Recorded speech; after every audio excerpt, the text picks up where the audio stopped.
Shalom, oras marihita, selamat hari Minggu. Dihamu amanami dohot inanami. Nah dihaolongan di bagasat Tuhan Yesus Kristus. Ta mulai perminggu tadi tikyon masuk mahita tu nahohom martang yang mahita.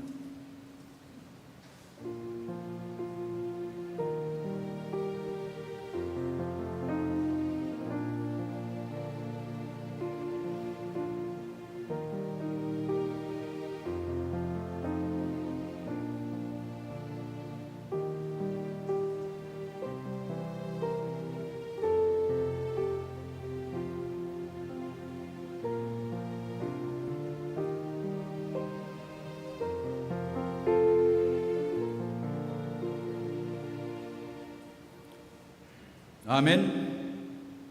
Mari kita puji Tuhan dari buku ND nomor 574 ayat 1 sampai 3.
Di dalam nama Allah Bapa dan nama anaknya Tuhan Yesus Kristus dan nama Roh Kudus yang menciptakan langit dan bumi.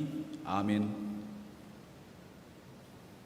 Allah itu bagi kita tempat perlindungan dan kekuatan. Sebagai penolong dalam kesesakan sangat terbukti. Sebab itu kita tidak akan takut. Sekalipun bumi berubah, sekalipun gunung-gunung goncang di dalam laut. Haleluya.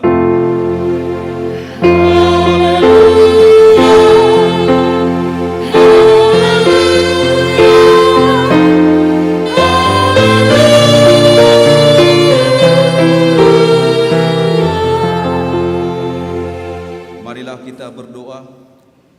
Ya Tuhan Allah Bapa kami yang di sorga, Engkau telah memperkenalkan anak dirimu melalui firman-Mu, bahwa Engkau mengasihi kami, yaitu dengan memberi pengampunan dosa kepada kami. Perkenankanlah dirimu kepada kami, supaya kami mengenal Engkau, dan kami melakukan kehendak-Mu dengan kuasa Roh Kudus. Amin.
Kita mendengarkan hukum Taurat yang terambil dari kitab Matius 7 ayat 21, demikian hukum Tuhan. Bukan setiap orang yang berseru kepadaku, Tuhan, Tuhan, aku akan masuk ke dalam kerajaan surga, melainkan dia yang melakukan kehendak Bapa-Ku yang di surga. Demikian hukum Tuhan. Marilah kita bersama-sama memohon kekuatan kepada Tuhan kita. Ya Tuhan Allah, kuatkanlah kami untuk melakukan yang sesuai dengan hukum. Amin.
Marilah kita merendahkan diri di hadapan Allah untuk mengaku dosa kita dan kita berdoa.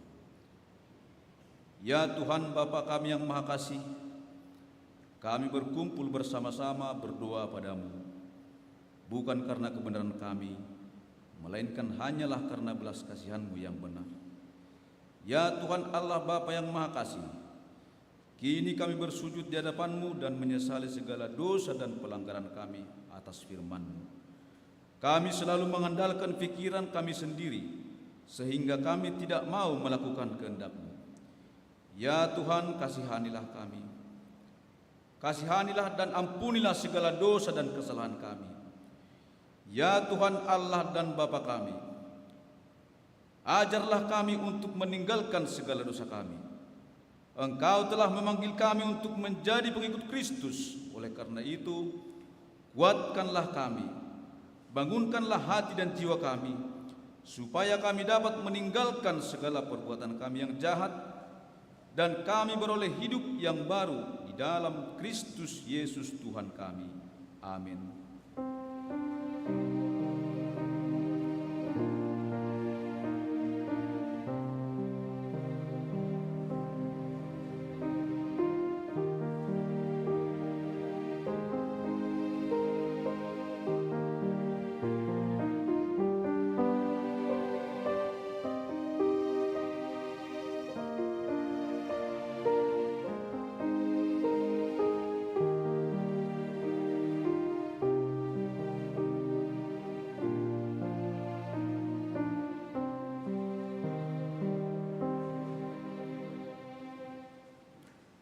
Janji Tuhan Allah tentang pengampunan dosa kita.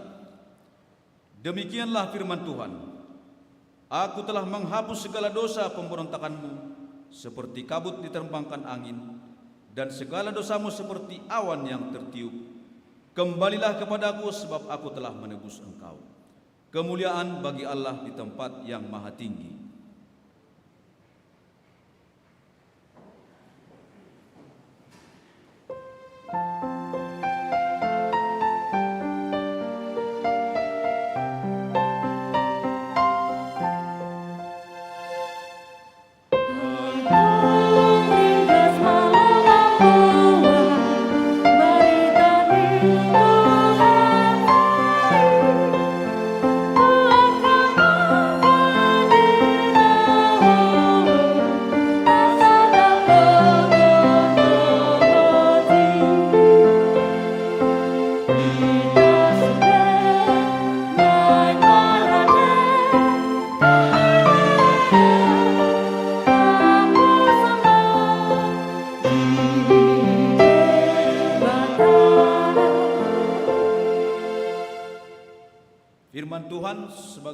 epistel yang ditetapkan pada hari Minggu hari ini yang tertulis dari kitab Yesaya. Kitab Yesaya 6 ayat 9 sampai 13, dan kita akan membacanya secara responsoria. Kemudian firman-Nya, "Pergilah dan katakanlah kepada bangsa ini, dengarlah sungguh-sungguh, tetapi jangan mengerti. Jangan, lihatlah sungguh-sungguh, tetapi menanggap jangan."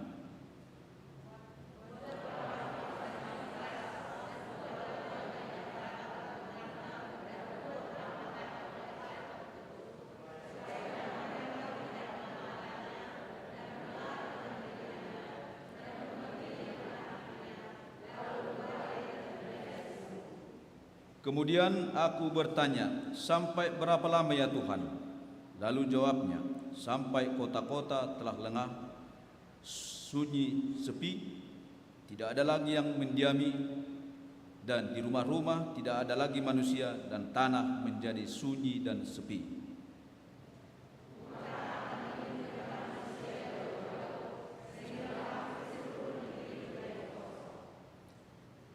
Dan jika di situ masih tinggal 1/10 dari mereka, mereka harus sekali lagi ditimpa kebinasaan.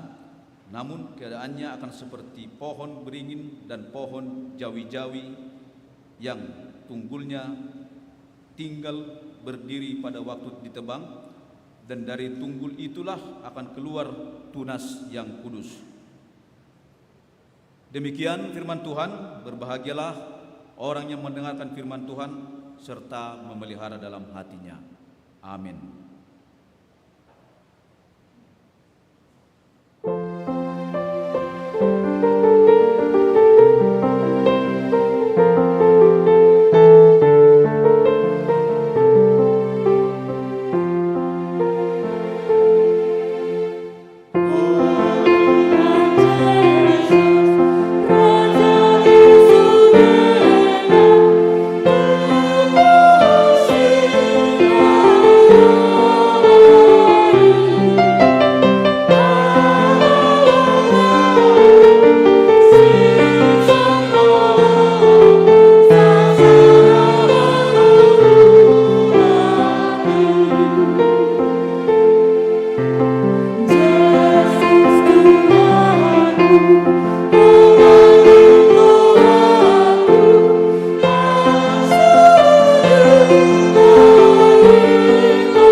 Marilah kita bersama-sama mengaku iman kepercayaan kita, sebagaimana saudara-saudara seiman di seluruh dunia, kita bersama-sama mengucapkannya.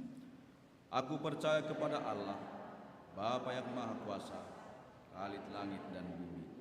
Aku percaya kepada Yesus Kristus, Anaknya yang tunggal Tuhan kita, yang dikandung daripada Roh Kudus, lahir daripada darah Maria, yang menderita sengsara di bawah pemerintahan Pontius Pilatus, disalibkan, mati dan dikuburkan, yang turun ke dalam kerajaan maut. Pada hari yang ketiga, bangkit pula di antara orang mati, naik ke sorga, duduk di sebelah kanan Allah, Bapa yang Maha Kuasa. Dari sana akan datang kelak untuk menghakimi orang yang hidup dan yang mati. Aku percaya kepada Roh Kudus dan adanya suatu gereja yang kudus, persekutuan orang kudus, pengampunan dosa, kebangkitan daging, dan hidup yang kekal. Amin.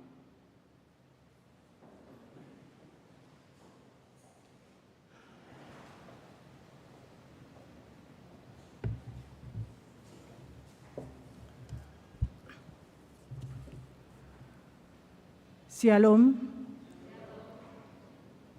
Bapak Ibu yang kami kasihi, dalam nama Tuhan Yesus Kristus, marilah kita hening sejenak. Sebelum kita mendengarkan warta pada minggu ini, kami mohon dengan sangat kerendahan hati bagi Bapak Ibu yang membuka masker, agar masker tetap dipakai, jangan dibuka. Terima kasih. Nama minggu kita hari ini adalah minggu kelima Dung Epipanias dengan topik Gabesi Huton Yesus, menjadi pengikut Yesus. Warta yang pertama adalah rencana perubahan jadwal ibadah. Setelah rapat huria pada hari Selasa tanggal 1 Februari 2022 yang berjalan dengan baik dihadiri oleh 73% dari seluruh peserta yang diharapkan hadir, maka awal Maret tahun 2022 ibadah kita rencanakan menjadi 3 sesi dan dirotasi setiap minggunya dan tetap menyesuaikan dengan aturan Satgas Covid, yakni sebagai berikut. Sesi pertama adalah dari sektor 1 sampai dengan sektor 5, itu jam 7.30. Sesi kedua adalah sektor 6 sampai dengan sektor 11 pada jam 10, dan sesi ketiga adalah remaja Dana Poso pada jam 17.00, yang mana akan dimulai nanti pada tanggal 6 Maret 2022. Jemaat lahir. Pada hari Kamis tanggal 27 Januari 2022 telah lahir seorang putra sebagai anak pertama dari keluarga Amang R. Sitinja Inang Boru Sitohang dari sektor 1. Anak dan kedua orang tuanya dalam keadaan sehat. Persembahan ke depan, mulai hari ini Minggu tanggal 6 Februari 2022, persembahan kita yang ke depan yang selama ini kita peruntukkan ke pembangunan gereja, kita alihkan ke pembangunan rumah dinas resort, dan penempatan warta keuangannya ditempatkan di kolom transitoris dan selanjutnya diserahkan ke panitia pembangunan rumah dinas resort. Yang kelima, dalam rangka mengoptimalkan pelayanan dan pelaksanaan hasil rapat huria, maka gereja kita akan mengadakan rapat seluruh pelayan, yakni 1. Semua pelayan full-timer. Yang kedua, semua dewan dan pengurus. Yang ketiga, semua seksi dan pengurus beserta seluruh anggota. Yang keempat, semua guru sekolah minggu. Yang akan dilaksanakan pada hari Selasa tanggal 8 Februari 2022 secara Google Meet pada jam 18.00 WITA. Link akan dikirim menyusul. Yang berikutnya, undangan rapat. PGI Wilayah Bali mengundang pimpinan gereja kita, Pendeta M. Sianturi MTH, untuk rapat kerja pengurus PGIW Bali tahun 2022 yang diselenggarakan pada hari Jumat tanggal 11 Februari 2022 bertempat di Gedung Gereja Kristen Kalam Kudus. Jam 10.00 WITA sampai dengan selesai. Yang berikutnya, sesuai program huria, kita akan menjalankan persembahan kantong hitam pada hari ini Minggu tanggal 6 Februari 2022 sebagai ucapan duka cita bagi keluarga almarhum Nyonya Manalu Teboru Siburian. Mari kita bawakan dalam doa, kiranya keluarga mendapat penguatan dari Tuhan kita Yesus Kristus. Berikutnya, gereja kita telah membayarkan pinjaman lunak pembangunan atas nama NN sebesar 8 juta rupiah. Sisa pinjaman lunak gereja kita saat ini menjadi 105.350.000 rupiah. Kunjungan kasih atau pangapulion dan besuk pada hari ini Minggu tanggal 6 Februari 2022. Dewan Diakoni Gereja melalui seksi Diakoni Sosial mengadakan kunjungan kasih atau pangapulion kepada keluarga Nyonya Ambarita Boru Siadari dari sektor 1. Acara ini diadakan di gereja setelah ibadah sesi 2. Yang kedua, keluarga Chandra Ritonga Nang Cindy P. Sartika Sembiring dari sektor 5. Acara ini diadakan di gereja setelah ibadah sesi 3. Dan keluarga Manalu Boru Siburian telah dilaksanakan pada tanggal 4 Februari 2022 bertempat di Jalan Palapa 4C nomor 11 sektor 8. Yang berikutnya pada hari ini Minggu tanggal 6 Februari 2022, gereja kita mengadakan baptisan kudus bagi 1 orang anak jemaat gereja, yaitu anak dari keluarga Andre Gramisio Hamonangan Marbun dan Inang Lasma Pintauli Borusiagian. Nama anak baptis yaitu Arsenio Hot Daulat Narutama Marbun dari sektor 6. Baptisan ini dilaksanakan di luar jadwal ibadah pada pukul 13.00 WITA. Warta pernikahan atau warta pertama, calon mempelai laki-laki nama Dedi Surya Edward Huta Barat, lahir tanggal 17 Juli 1993, baptis 28 Desember 1993, Sidi 28 Desember 2028, anak dari ayah Makmur Huta Barat, ibu Justina Borunainggolan, alamat Marindal, Kecamatan Patumbak 1, Kabupaten Deli Serdang, Jemaat GKPI Jemaat Khusus Marindal. Calon mempelai wanita nama Maria Oktorina Borusitorus, lahir tanggal 9 Oktober 1993, baptis 5 Desember 1993, Sidi 20 Juni 2010, anak dari ayah Rajin Sitorus BBA, ibu Rohani Sigalinggeng SPD, alamat Perumahan Tegal Buah Blok E nomor 28 Padang Sambian Klot Denpasar Barat Bali, Jemaat HKBP Denpasar Resort Bali. Ikat janji atau partupulon telah dilaksanakan pada hari Jumat tanggal 4 Februari 2022 di Gereja HKBP Pangumbusan Sumut. Pemberkatan nikah akan dilaksanakan di GKPI Marindal Medan pada hari Senin tanggal 14 Februari 2022 di Gereja GKPI Jemaat Khusus Marindal, Jalan Kongsi, Gang Bahagia, Marindal. Yang berikutnya, tahun 2022 ini gereja kita membuka pendaftaran untuk belajar Sidi bagi anak jemaat mulai tanggal 16 Januari 2022 sampai dengan tanggal 15 Februari 2022. Syarat pendaftaran membawa fotokopi surat baptis dan pendaftaran dilakukan melalui Sintua sektor masing-masing. Nama peserta yang sudah mendaftar dapat kita lihat pada warta yang sudah disebarkan melalui WA grup sektor kita masing-masing. Berikutnya adalah warta keuangan. Dapat kita lihat pada warta yang sudah disetorkan atau dikirimkan melalui WA Group di masing-masing sektor. Kemudian mohon dukungan doa bagi jemaat yang sedang sakit atau di rumah sakit atau yang dirawat di rumah, yaitu 1. Nyonya S. Hutapea Boru Hutajulu, yang kedua Bapak R. Simurangkir Opung Jasendoli, yang ketiga Bapak P. Sitanggang, yang keempat Nyonya LC Sitorus Boru Sinaga, yang kelima Nyonya LS Nainggolan Boru Panjaitan Opung Ema Boru, dan yang keenam Nyonya Manurung Boru Sianturi. Warta jemaat yang terakhir, Majelis dan Jemaat HKBP Denpasar mengucapkan selamat ulang tahun kelahiran dan pernikahan bagi jemaat yang berulang tahun dari tanggal 6 Februari 2022 sampai dengan 12 Februari 2022. Firman Allah yang menyapa saudara tertulis pada Amsal 10 ayat 27, takut akan Tuhan memperpanjang umur, tetapi tahun-tahun orang fasik diperpendek. Biar mida Jahoba mengudut ari-ari, alai jepek do anggo aka tahun nipar jahat. Demikianlah firman Tuhan, kiranya kesehatan, sukacita, umur panjang diberikan dia terang surgawi. Demikianlah warta jemaat pada minggu ini. Kami mengucapkan selamat hari Minggu, selamat beribadah. Tuhan Yesus memberkati, salam sehat untuk kita semuanya. Amin.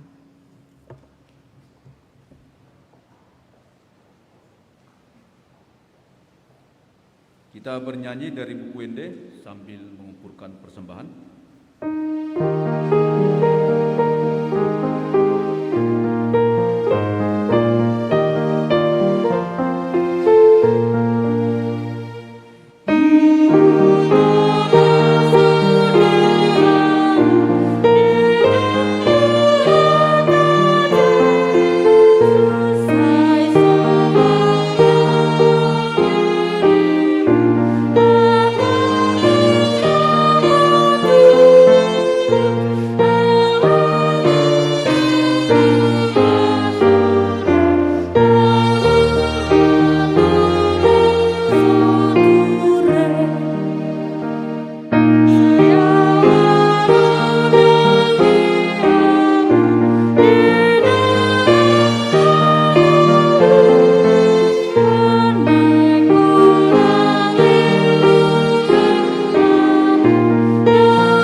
Damai sejahtera Allah yang melampaui segala akal, itulah kiranya yang menyertai hati dan pikiranmu di dalam Kristus Yesus Tuhan kita.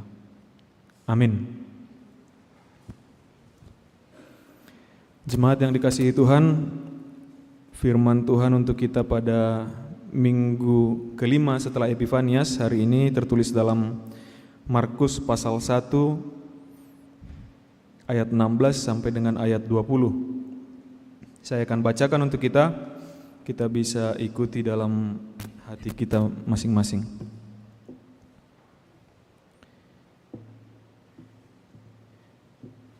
Ketika Yesus sedang berjalan menyusur Danau Galilea, Ia melihat Simon dan Andreas, saudara Simon. Mereka sedang menebarkan jala di danau, sebab mereka penjala ikan. Yesus berkata kepada mereka, "Mari, ikutlah aku, dan kamu akan kujadikan penjala manusia." Lalu mereka pun segera meninggalkan jalannya dan mengikuti Dia. Dan setelah Yesus meneruskan perjalanannya sedikit lagi, dilihatnya Yakobus, anak Zebedeus, dan Yohanes, saudaranya, sedang membereskan jala di dalam perahu. Yesus segera memanggil mereka, dan mereka meninggalkan ayahnya Zebedeus di dalam perahu bersama orang-orang upahannya, lalu mengikuti Dia. Demikian firman Tuhan. Selamat hari Minggu untuk kita semua. Amanginang jemaat yang dikasihi Tuhan, ada 3 poin yang mau saya coba sampaikan melalui firman ini. Bagaimana untuk menjadi pengikut Kristus sesuai dengan topik minggu kita, menjadi pengikut Yesus, gabi si ihuton Yesus begitu. Yang pertama adalah beraksi, artinya ada tindakan nyata. Yang kedua, keluar dari zona nyaman. Dan yang ketiga adalah tidak harus tunggu sempurna. Dari kedua kisah, dari evangelium sama epistel tadi, kita bisa dapat 3 poin tersebut bersama-sama. Kita coba lihat dari epistel yang tadi dulu. Ketika Yesaya diperintahkan oleh Tuhan di Yesaya pasal 6 tadi, Yesaya diperintahkan oleh Tuhan untuk menyampaikan kabar penghukuman kepada bangsa Israel. Itu terjadi sekitar tahun 700 sebelum Masehi, artinya 2700 tahun yang lalu. Pada saat itu bangsa Israel memang pada salah satu poin atau titik terendah kehidupan beriman mereka, kehidupan sosialnya juga bahkan. Pada titik terendahnya bangsa Israel pada saat itu. Kemungkinan Tuhan masih lihat ada beberapa orang yang dilihat Tuhan sebagai tokoh di dalam keimanan mereka, yaitu Raja Uzia yang memimpin pada saat itu. Tetapi sepeninggal Raja Uzia, barulah Tuhan merancangkan penghukuman ke bangsa Israel. Penyembahan berhala terjadi di sana, ketidakadilan terjadi di sana, kejahatan terjadi di sana. Jadi Tuhan merancangkan hukuman kepada bangsa itu, kepada bangsa Israel. Tapi yang menginang, kalau kita lihat, kita perhatikan lagi, pun Tuhan merancangkan hukuman, Dia tidak suka, Dia tidak senang hukuman itu sebenarnya sampai ke orang itu. Pun Tuhan rancangkan hukuman, orang yang salah pasti kena hukum. Tapi Tuhan tidak suka kalau hukuman yang dirancangkannya itu sampai kena ke orang yang salah tadi, yang kena hukuman tadi. Kita bisa belajar itu dari kisahnya Yunus di perut ikan itu. Yunus di perut ikan. Yunus diperintahkan ke Niniwe, orang-orang jahat, penjajah. Begitu konsepnya orang-orang Israel terhadap orang-orang Niniwe pada saat itu. Lalu Yunus yang merasakan itu, mengalami itu, menolak dalam batinnya. Artinya Niniwe, orang jahat harus kena hukum, akan kena penghukuman dari Tuhan. Lalu Yunus diperintahkan, sampaikan, kalau mereka tidak bertobat maka mereka akan kuhukum, akan kubumi hanguskan, kata Tuhan. Lalu Yunus yang berpikir bahwa ya sudah, Niniwe itu kan jahat, mereka kan pemberontak, sudah biarkan saja hukuman itu sampai. Maka dia tidak mau sampaikan ke orang-orang Niniwe bahwa Tuhan sedang merancangkan hukuman ke mereka kalau mereka tidak bertobat. Maka dia pergi lari. Itu kenapa dia sangat-sangat kesal. Dia akhirnya sampai ke tempat itu, dia sampaikan pertobatan itu, hukumannya tidak jadi, dan dia marah ke Tuhan. Mereka kan orang jahat Tuhan, kenapa nggak jadi dihukum begitu? Marahnya Yunus.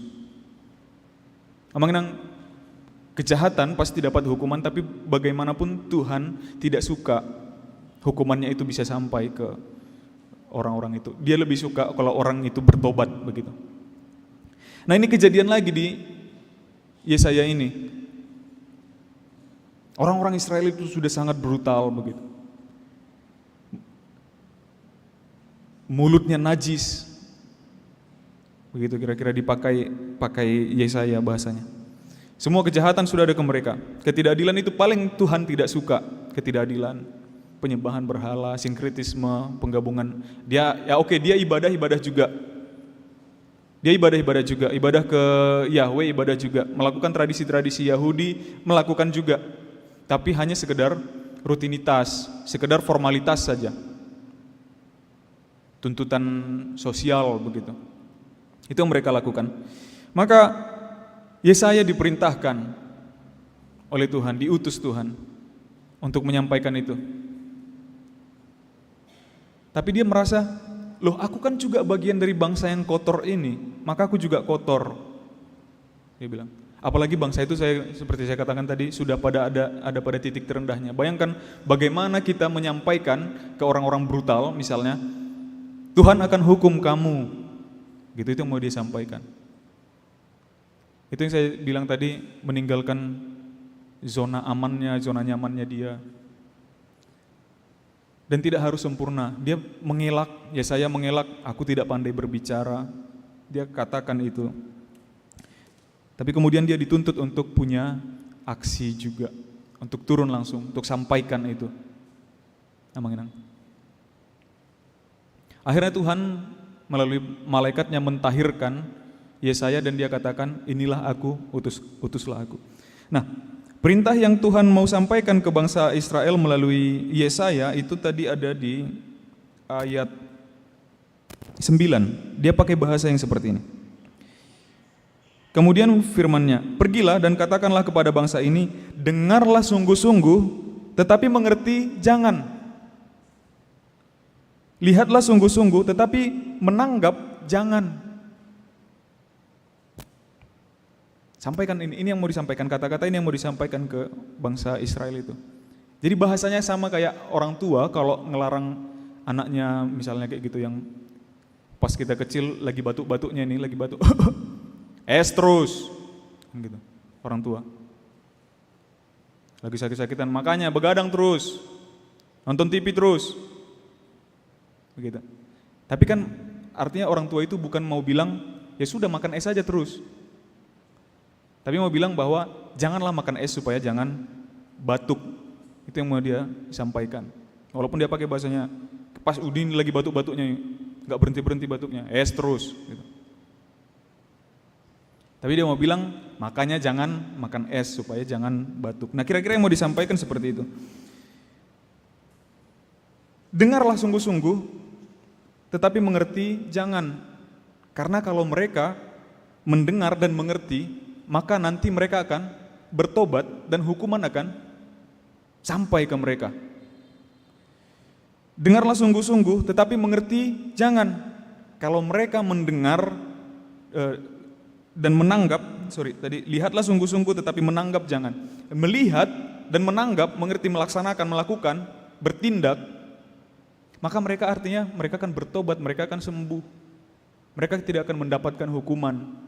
Ada poin di mana bangsa Israel pada saat itu sebenarnya bisa lepas dari penghukuman yang sedang dirancangkan oleh Tuhan. Ketika mereka melihat dan mengerti, mendengar dan menanggap, bertindak itu, melakukan tindakan nyata itu. Tidak hanya melakukan berbuat ibadah hanya sekedar untuk formalitas. Mereka datang beribadah melakukan tradisi-tradisi apapun hanya sekedar tuntutan kehidupan sosial. Ada poin yang membuat mereka bisa lepas dari penghukuman. Tapi bahasa yang dipakai, bahasa yang saya tidak paham juga apa jenis bahasa yang dipakai di sini. Itu yang mau disampaikan. Kalaupun hukuman itu akhirnya sampai ke bangsa Israel, tapi Tuhan tetap janjikan bahwa nanti dari sana, dari orang-orang yang bertahan, akan tetap ada tunas baru, orang-orang yang lahir baru begitu. Akan ada tunas baru, akan ada generasi baru yang lebih baik dari generasi yang sudah terkena hukuman itu. Itu dari Yesaya mengenang. Dia bertindak, dia turun langsung, dia keluar dari zona nyamannya, dia sampaikan perintah Tuhan ke orang-orang bebal itu, dan dia tidak harus tunggu, ya Tuhan aku belajar dulu, aku sekolah dulu, aku tunggu jago ngomong dulu. Enggak. Tuhan tahirkan dia, karena memang tidak akan ada orang yang bisa layak mengenang. Tidak akan ada orang yang sempurna. Kita semua sama-sama dilayakkan. Begitu, tidak ada. Ketika melakukan perintah Tuhan, melakukan kebaikan, tidak harus tunggu ini dan itu dulu. Tuhan yang nanti genapi semuanya. Sama seperti para murid kemudian yang di Markus tadi. Ini pertama sekali Yesus memilih murid-murid untuk mengikut dia. Ini aneh, mengenang. Yesus memilih murid-muridnya itu hal aneh. Itu bukan hal normal. Di tradisi orang Yahudi, yang memilih itu adalah murid. Jadi ada rabi itu bukan hanya Yesus pada saat itu, ada banyak sekali rabi, ada banyak sekali pengajar, guru. Dan kebiasaannya adalah saya akan bawa bekal, sebagai orang Yahudi saya akan bawa bekal, saya akan lihat rabi yang menurut saya cocok, yang menurut saya ajarannya bagus, begitu, cara berdakwahnya baik, kemudian saya akan ikuti dia. Itu 5 roti dan 2 ikan ada hubungannya dengan itu, orang-orang itu bawa bekal. Jadi tidak ada orang Yahudi yang ikut rabi itu hanya dengar pulang begitu. Ada yang sampai ikut sampai seminggu begitu, sampai sebulan ada yang ikut. Maka mereka harusnya bawa bekal. 5 dan roti dan sisa 12 bakul itu ada hubungannya dengan itu. Jadi Yesus memilih murid-muridnya, seorang rabi memilih muridnya, itu adalah hal yang unik, hal yang aneh di tradisi rabi, kerabian di Yahudi. Harusnya para murid tadi ya, kita yang memilih, oh saya mau ikut rabi yang itu, saya mau ikut rabi yang itu. Tapi di sini diceritakan bahwa Yesuslah yang memilih murid-muridnya. Maka dia buktikan bahwa bukan kamu yang memilih aku, tetapi aku yang memilih kamu. Begitu. Dan lihat pemilihan yang dilakukan oleh Yesus, kita semua waktu sekolah tentu mau pilih sekolah yang paling baik, sekolah yang terbaik. Mau negeri, mau swasta, kita pasti lihat, oh ini sekolah yang bagus, sekolah yang baik, begitu. Sebaliknya sekolah atau pihak dari guru, pihak dari sekolah, mau pilih juga pasti muridnya murid-murid yang terbaik, begitu, dari kaumnya, dari kalangannya. Yesus memilih murid-muridnya malah datang ke nelayan. Bukan ke sekolah-sekolah rabi misalnya. Oh, aku mau lihat generasi-generasi rabi yang lain misalnya, biar ku jadikan muridku. Atau dia datang ke tempat-tempat mewah. Enggak. Dia datang ke nelayan, lagi bau-bau ikan, bau amis, lagi keringatan, terik matahari. Yesus datang justru ke sana, ke orang-orang itu. Ikutlah aku, kata Yesus ke orang-orang itu. Memang pertemuan mereka bukan pertemuan pertama sekali lagi. Bukan pertemuan yang pertama. Di Yohanes pasal 1 itu diceritakan bahwa para murid itu ada juga yang sudah jumpa dengan Yesus dan mendengar dakwahnya Yesus, dan dia bilang bahkan, aku sudah bertemu dengan Mesias, aku sudah melihat Mesias, begitu. Mereka sudah lihat Yesus. Maka ketika Yesus datang dan memilih mereka, para murid itu, mereka langsung tinggalkan jalannya. Mereka langsung ikut Yesus. Dan kenapa yang digambarkan adalah nelayan. yang tadi ya, kembali ke poin yang pertama tadi soal aksi dan meninggalkan zona aman dan zona nyaman begitu. Yesaya itu bisa saja anteng-anteng aja, nyaman-nyaman aja dia di tempatnya, tapi dia harus sampaikan soal penghukuman ke orang-orang bebal tadi. Nah, para murid nelayan itu, Amanginang, itu adalah orang-orang yang sehari-hari berhadapan dengan gambaran kematian di bangsa Israel, gambaran kematian. Sheol, dalam bahasa Ibrani, Sheol itu dunia orang mati. Tapi pernah satu waktu di zaman tradisi lamanya orang Yahudi, dunia orang mati atau Sheol itu yang digambarkan adalah laut atau air yang dalam begitu ya. Di sini danau. Jadi Sheol, dunia orang mati itu adalah lautan begitu. Dan di lautan itu ada makhluk besar, makhluk mitologi yang sampai sekarang masih sering kita dengar namanya Lewiatan. Lewiatan seringkali digambarkan sebagai makhluk besar di lautan atau naga. Gitu.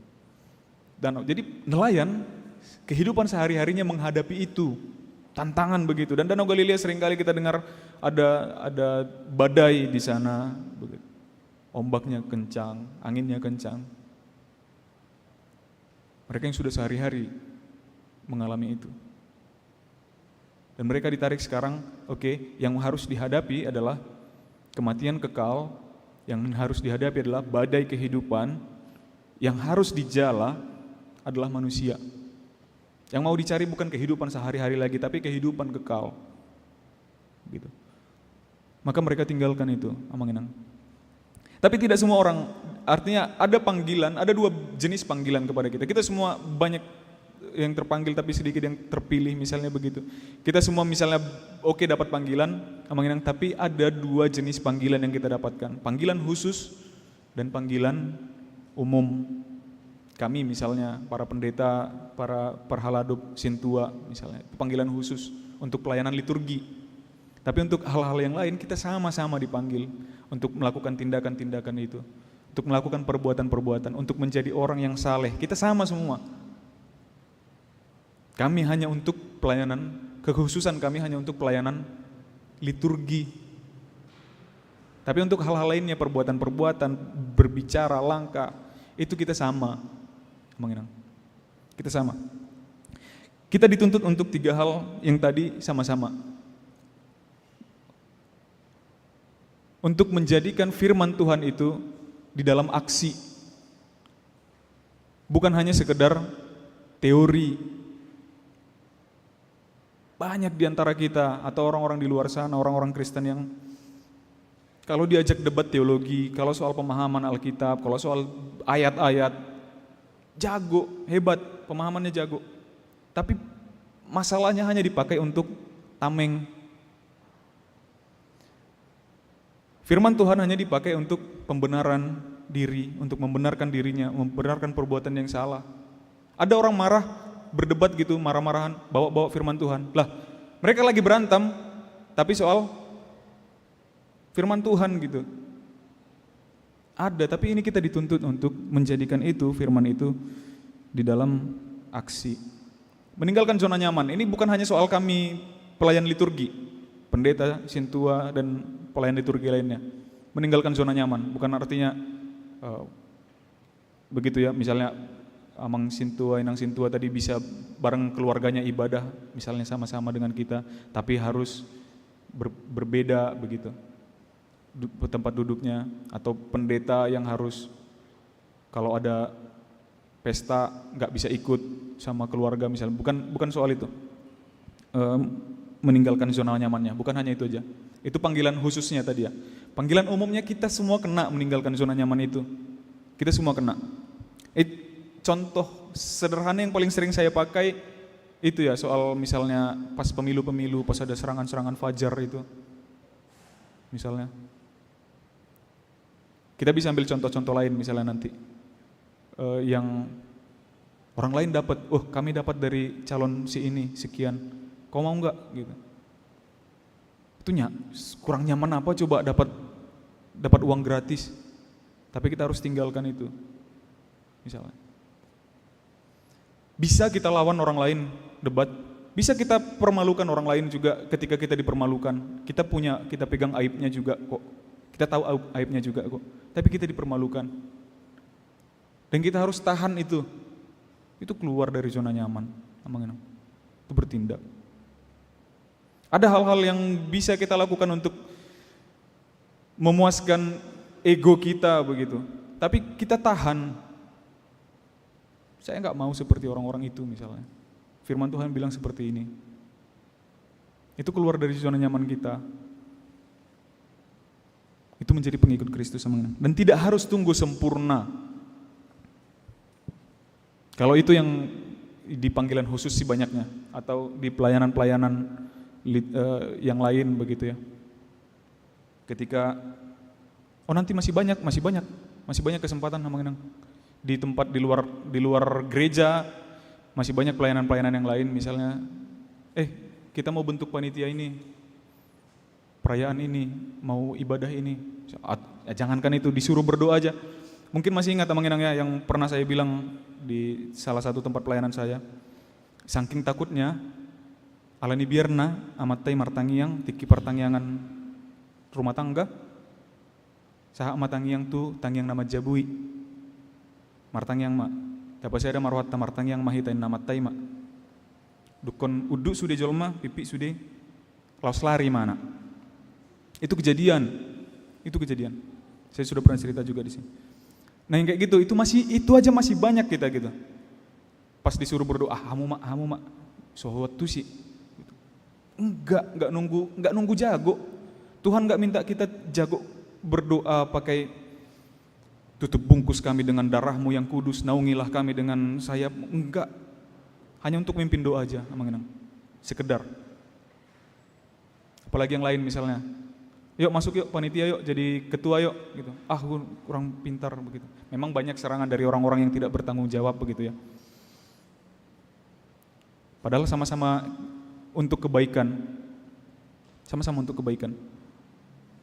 Ya kalau ada yang kurang, mari kita sama-sama gitu, bukan jadi diserang.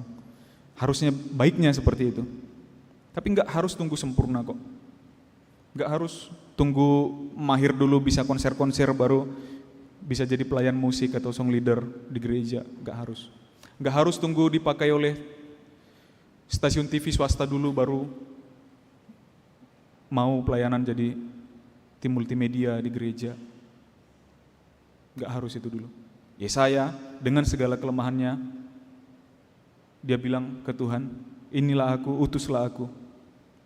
Para murid, bisa bayangin mereka masih melaut ini, masih melemparkan jala. Tadi panas terik, lagi keringat-keringatnya, lagi bau-bau amisnya. Ikutlah aku, kata Yesus. Mereka berangkat. Mereka bukan orang-orang yang ahli hukum tradisi misalnya, hukum Yahudi. Yesus bisa cari orang-orang lain yang harus ahli hukum tradisi, hukum agama di orang-orang Yahudi. Tapi nelayan dipilihnya. Tapi ketika Yesus bilang, ikutlah aku, mereka berangkat. Tidak tunggu sempurna. Mereka bertindak, mereka keluar dari zona nyamannya dan tidak harus sempurna karena memang gak akan bisa kita layak, gak akan pernah. Kami pendeta Sintua gak akan bisa pernah layak. Tapi kita bisa jadi orang yang tepat. Ketika salah, berubah. Ketika kurang, diperbaiki. Dan yang memperbaiki itu Tuhan, bukan kita sendiri. Saya sendiri sadar kelemahan saya sebagai pengkhotbah. Dengan nada datar saya begitu ya. Dengan nada datar saya, dengan alur khotbah yang sering keriting begitu. Saya sadar. Tapi entah berapa kali setelah selesai khotbah, ada yang SMS, mau lihat ya Mang khotbahnya. Memang sesekali aja gitu. Tapi seenggaknya saya berpikir, orang selemah saya, orang sebodoh saya pun ternyata Tuhan pakai. Artinya yang hebat, biarlah bukan saya. Aku nggak tahu, emangnya aku tadi khotbah apa gitu. Jangan sampai jadi kita yang hebat, memang bukan untuk cari kehebatan kita.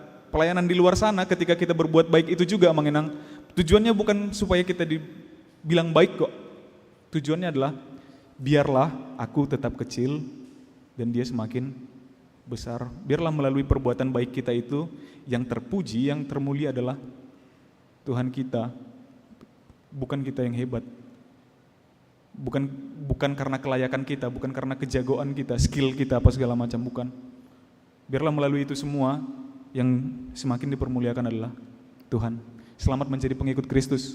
Amin. Kita bersatu dalam doa. Ya Bapa, kami mengucap syukur atas berkat anugerah-Mu yang melimpah yang kami alami di dalam kehidupan kami sampai pada saat ini. Terlebih lagi firman-Mu Tuhan yang mengingatkan kami sebagai pengikut-pengikut anak-Mu Tuhan kami Yesus Kristus yang meneladani pelayanan kehidupan anak-Mu Yesus Kristus Tuhan kami. Biarlah Tuhan Roh Kudus-Mu yang memberikan kami kebijaksanaan agar kami mampu melakukan firman-Mu di dalam kehidupan kami. Kami mampu meniru teladan yang telah dilakukan, yang telah ditunjukkan, diajarkan oleh anak-Mu Yesus Kristus. Kami mampu menjadi pengikut-pengikut Yesus.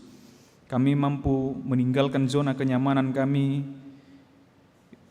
zona nyaman yang diatur oleh dunia ini. Kami mampu menjadi orang-orang yang bertindak, bukan hanya berkata. Kami mampu Tuhan dengan segala ketidaksempurnaan kami menjadi sempurna karena penyertaan-Mu.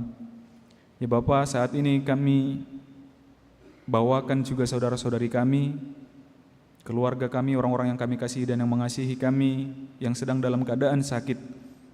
Tuhan kuatkan mereka dalam menghadapi sakit penyakitnya. Lebih daripada itu kami memohon Tuhan kiranya Engkau menguatkan para tenaga medis maupun keluarga yang merawat mereka, obat-obatan yang mereka konsumsi agar dapat menjadi sumber kesehatan kepada mereka.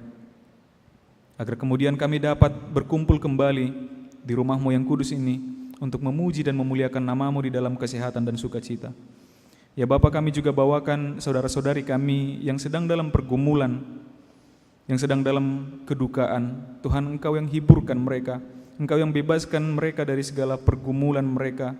Tunjukkan jalan yang baik, yang benar, yang Engkau kehendaki agar sukacita tidak terhalang di dalam kehidupan mereka. Tuhan, kami sampaikan seluruh kegiatan kami, pekerjaan kami dalam 1 minggu ini ke dalam tangan pengasihan-Mu. Di dalam nama anak-Mu Yesus Kristus kami berdoa dan mengucap syukur. Amin. Kita kembali bernyanyi sambil mengumpulkan persembahan.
menyempurnakan persembahan kita kepada Tuhan.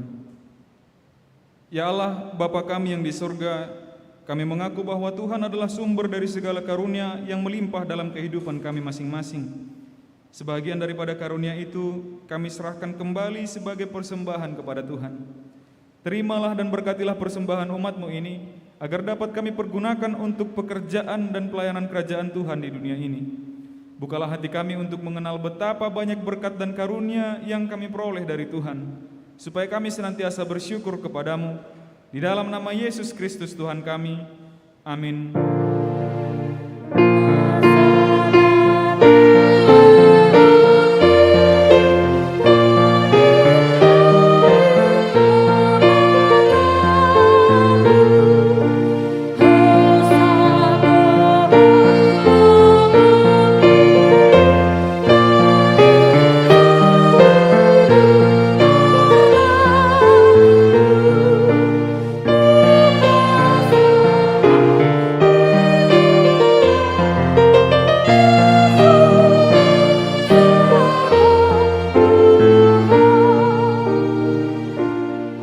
Bapa kami yang di surga, dikuduskanlah namamu, datanglah kerajaanmu, jadilah kehendak-Mu di bumi seperti di surga. Berikanlah kami pada hari ini makanan kami yang secukupnya, dan ampunilah kami akan kesalahan kami, seperti kami juga telah mengampuni orang yang bersalah kepada kami. Dan janganlah membawa kami ke dalam pencobaan, tetapi lepaskanlah kami daripada yang jahat.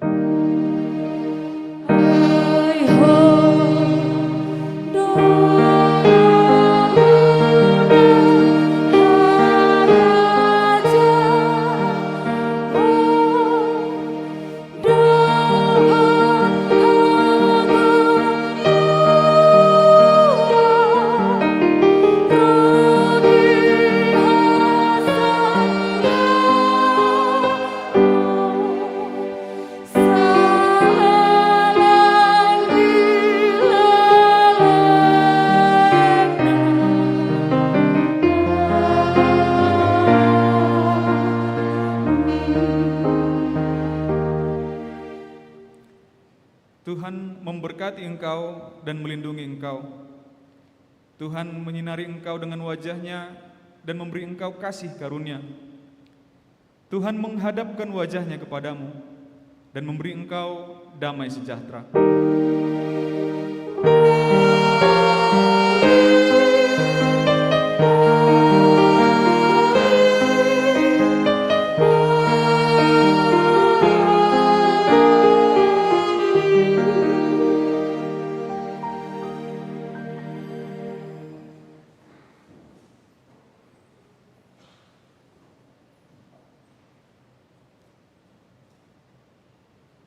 Segenap pelayan ibadah sesi yang kedua menyampaikan kepada kita, selamat hari Minggu, Tuhan Yesus memberkati. Horas.